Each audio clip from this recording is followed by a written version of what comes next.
Շնորհակալություն։ Ասում է 2018-ից առաջ քննարկման որակը այնքան լավն էր, հիմա 18-ից հետո ասում է շատ վատն է քննարկման որակը ազգային ժողովում, ընդդիմադիրներն են ասում։ Ում ելույթներին են կարոտել, ես էլ չգիտեմ, երևի Շմայիսի բովանդակային ելույթներին են կարոտ մնացել, կամ էլ չգիտեմ։ Հարգելի գործընկերներ, առհասարակ ազգային ժողովում քաղաքական խոսույթի եւ թեժությունը, բովանդակությունը հիմնականում ընդդիմությունն է ապահովում։ Եվ ես որ հիշում եմ 2018-ից առաջ ազգային ժողովում ինչ էր տեղի ունենում, եթե 2018-ից առաջ ազգային ժողովում ընդդիմությունը լիներ ձեր նման ընդդիմություն լիներ ազգային ժողովում, խայտառակություններ ուղղակի տեղի ունենալու։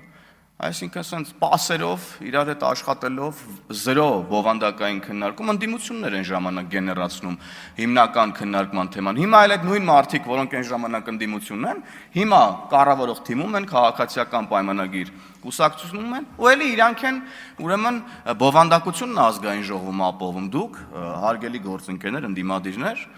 դուք որևէ բովանդակային խոսույթ չեք ունենում ազգային ժողովում, դատարկ ուրեմն մերկապարանոց հայտարարություններ եք անում, ստեր եւ կեղծիքներ եք տարածում։ Ինչպես կարող է լուրջ լինի ազգային ժողովի քննարկումները, ընդդիմության մասնավորապես մասին է խոսքը, երբ որ ընդդիմության ներկայացուցիչը կարող է գաստեղ ասել, պարոն Օհանյան, օրինակ, դուք ընդդիմության խմբակցության ղեկավարն եք, ձեր խմբակցության падգամավորներից մեկը գալիս է ասում, օրինակ, ոսկեպարի եկեղեցին տվել են Ադրբեջանին կամ հեսա տալու են Ադրբեջանին։ Եվ վերջ, դրան չի հաջորդում մի հատ ներողություն գոնե, որ ես սխալվել եմ, ոչ մի բան, եւ մնացած այլ ստերը, մյուսը գալիս է ասում է Ծիծեռնակաբերդի ուրեմն հուշահամալիրը քանդում են։ Պարզվում է նման բան չկա եւ բնականաբար չէր էլ կարող նման բան լինել, ոչ մի ներողություն չի հաջորդում սրան, ընդհանրապես ոչ մի։ Եվ հետեւաբար էլ ինչպես պետք է ուրեմն քաղաքացիները չժղայնանան, չներվայնանան, չհոգնեն իրապես այս քննարկումներից, որոնք բնականաբար պետք է լինեն բովանդակային եւ ուղղված լինեն մեր քաղաքացիների շահերին եւ ոչ թե գիտեք դուք գաք այս ամբիոնը օգտագործեք, որ ձեր ուրեմն արած չարածները թաքցնեք, փորձեք խեղաթյուրել եւ այդպես շարունակ։ Դուք կյանքի հետ առնչություն չունեցող թեզերից եք այստեղ խոսում։ Ընդհանրապես դուք գալիս եք այստեղ տեքստեր եք ասում, որ իրական հողի վրա գոյություն չունեն, մարդիկ ընդհանրապես տեղյակ չեն դուք ինչի մասին եք խոսում։ Ասում է քաղաքական հետ էլի երեք էլ խոսեցինք սրա մասին, էլի եկել են ասում են ինչ որ քաղաքական հետապնդումներից են խոսում։ Ժորժ ջան, մենք եւ մեր ժողովուրդը ինչ մեղք ունի, որ ձեր բոլոր տեխնացուները հանցագործ են դուրս գալի վերջում։ Հանցագործ են դուրս գալիս, դատական վճիրներով են հանցագործ դուրս գալիս, ոչ թե քաղաքական գնահատական եմ ես հիմա հնչեցնում։ Դատական վճիրով ձեր տեխնացուները հանցագործ են։ Հանցագործ։ Դուք վարչապետի տեխնացու եք առաջադրել, ով պարզվավ հանցագործ է։ Հեղափոխության օրերին զենք էր ինչ որ ցույց տալի մարդկանց, սպառնում էր երիտասարդներին, ծեծում էին, բրաբուսներով գալիս քշում էին երիտասարդների վրա, ու այո, պետք է այդ մարդիկ գնան փտեն բանտերում։ Դուք էլ շատ լավ հասկանում եք ինչա տեղի ունենում, էլի։ Ասում եմ, այն ժամանակ քաղաքականությունը օգտագործում էիք, որ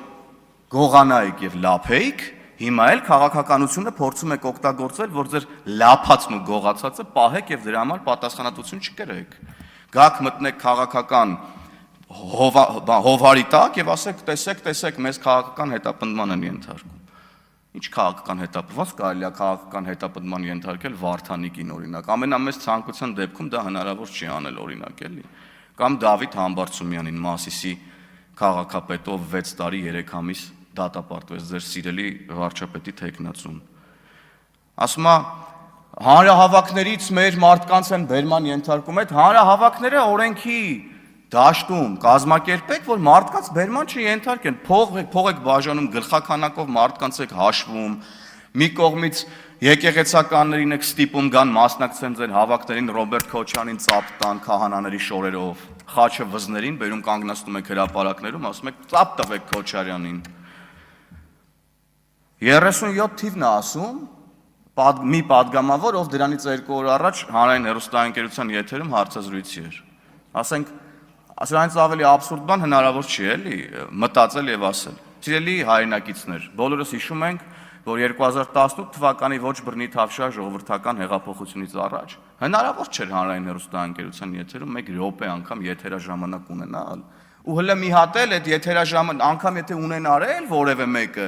այդ եթերաժամանակի ընթացքում ինչ ուզեր խոսեր, ինչ ասեր, երկրի ղեկավարությանն էլ, տո ժողովրդին էլ անվանարկեր, ու եկել եք մեզ ասում եք, որ 37 թիվն է, ես դրա համար եմ ասում, ձեր խոսույթը իրականության հետ ընդհանրապես կապ չունի, դրա համար էլ դուք մաշվե վերացե եւ ավարտվելու եք գնաք։ Մի քանի ամիս բան է մնացել ըստ էության։ Եվ ես ձեր անցյալին ընդհանրապես չեմ ուզում անդրադառնամ, որ գալիս եք ասում եք մենք 88-ին ասում եք մեզ, որ մենք 88-ին անկախություն չեք գոռացել։ Ինձ չի հետաքրքրում դուք 88-ին ինչ եք արել։ Ինձ հետաքրքրում է, որ դուք հիմա անկախություն չեք գոռում։ Դուք հիմա եք, այսօր եք դուք պայքարում Հայաստանի Հանրապետության անկախության, ինքնիշխանության եւ ժողովրդի ազատության դեմ։ Այսօր եք դուք դրա դեմ պայքարում, ինձ ընդհանրապես հետաքրքիր չի դուք 1888-ին, 1890-ին, 1891-ին, 2-ին, 3-ին ինչ եք արել կամ 1988-ին ինչ եք արել։ Ինձ դա էլ հետաքրքիր չի, ինձ հիմա հետաքրքիր է, հենց հիմա ժողովրդին հետաքրքիր է, հիմա դուք Հայաստանի Հանրապետության անկախությանը կողմ եք թե դեմ եք։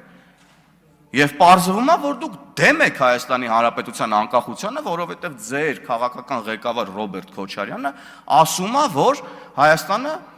կարող է դառնալ միութենական պետության մաս։ Ձեր քաղաքապետի թեկնած ու քաղաքապետ Վարդանիկը ասում է, կամ միութենական պետությանը կողմ ես, կամ թրքահապատակ շանորդի ես։ Այս ձեր ընկերներն են սա ասում, ձեր ընկերները, եւ դուք եք սրա քաղաքական պատասխանատուն։ Եվ Գյումրիի մասին, երբ որ խոսում եք, ասում եք շոուներ եք արել, հավաքարարներին եք բռնում, էս եք անում, չեք մտածում այդ մարդկանց մասին, հələ մի րոպե, էլի, հələ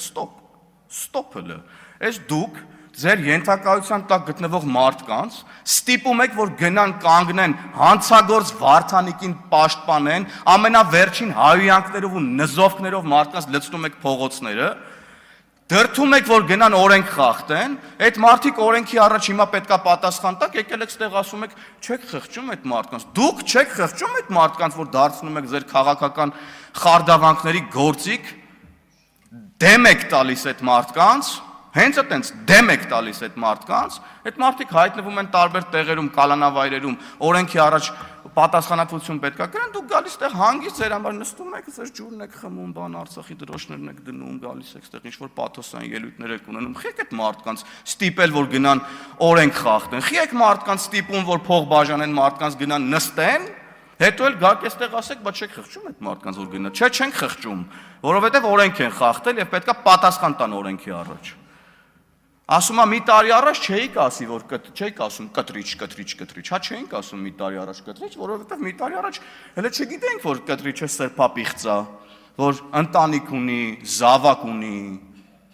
Բա իմացանք, բա պետքա ասենք, բա պետքա չասենք, այդ դուք հələ մի հատ եկեք ասեք, ընդհանրապես դուք ո՞նց եք վերաբերվում